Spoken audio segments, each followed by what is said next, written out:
Hello, everybody. My name is Rafael Andaverde, and I'm a doctoral student at The Ohio State University.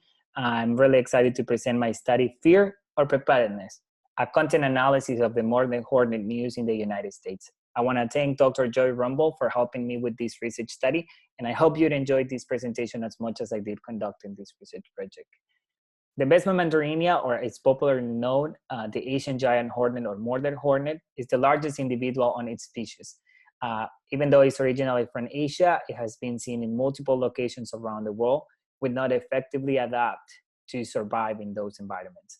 In May 2020, 2 individuals were seen at Washington State, and this event created multiple news talking about these individuals and the potential risks that they represent, especially for honeybees, in a moment where honeybees are declared the most vulnerable species to climate change. So this study sought to understand those media's news and understand if the media may be contributing to alleviating the complex problems associated with the modern hornet invasion and the decline of honeybees in the United States.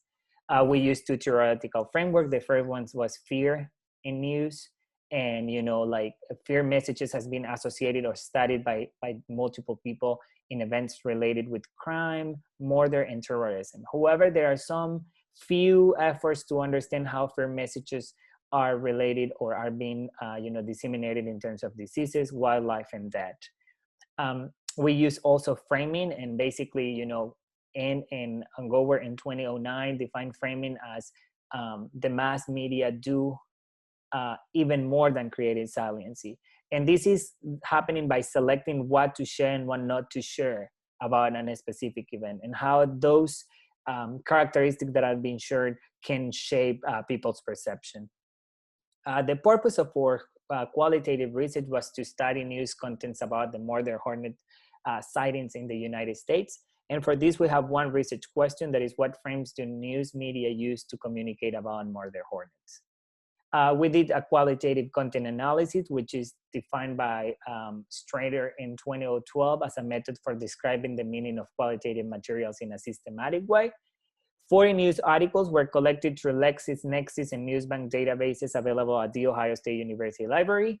Items were identified using the terms murder hornet and Asian giant hornet. The main instrument for this research study is a research team development coding book. We use grounded theory to develop the code book. Of course, we apply all the parameters for qualitative research to ensure the validity of all results. The first frame is fear, and news brought back a very popular video on YouTube to make reference to the murder hornets. And in this video, the YouTuber Coyote Peterson is being stunned by one of the hornets and promptly falling to the ground and writhing in agony. So using this example, the news emphasized the aggressiveness of this species. And although its scientific name is Vespa mandarinia, there is an indiscriminate use of terms in terms of like related to the name of this species. Some of them are called murder hornet, giant hornet, but are emphasizing or using specific characteristics to spread fear. One of the articles mentions that the invasive insects go by confusing array of names, but the New York Times, National Geographic, and NBC News and other sources are warning Americans about the potential impact of their spread.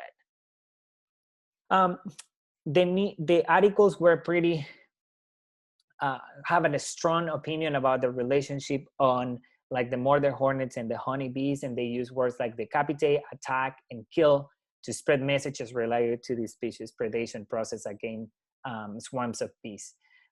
And we are commonly adapted to see these messages with crime, terrorism, and also with aggressiveness.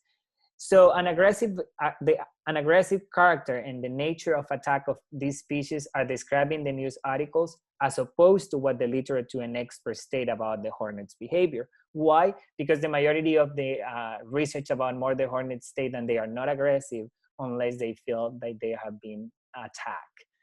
And the news also use comparisons with other events similar to this one, and like the killer bees in 1972 support their argument of the murder hornet's aggressiveness.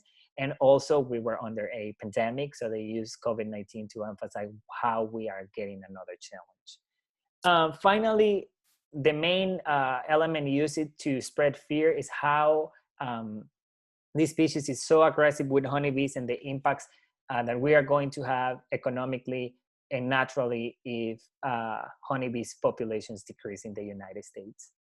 In terms of preparedness, that is the second frame, non-news articles offer general public or those at higher risk, the honeybee keepers, solutions to prevent in case we have an invasion of murder hornets.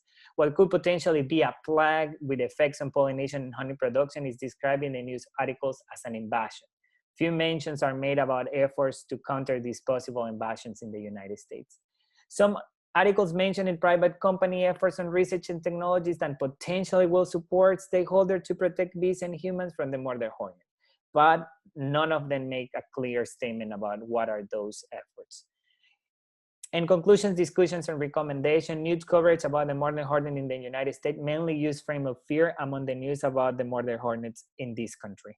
Few articles covered strategies to prepare or mitigate the potential invasion of the murder hornet, and the articles tended to focus on the physical characteristics of the murder hornet, highlighted with adjectives that denotate the dominance and aggressiveness of this species.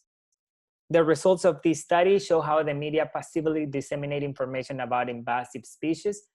And as a recommendation, we ensure that extension, educations, agricultural communications, and agricultural educators should work with entomologists to identify and disseminate information about preparation and mitigation strategies associated with potential invasion of murder hornets.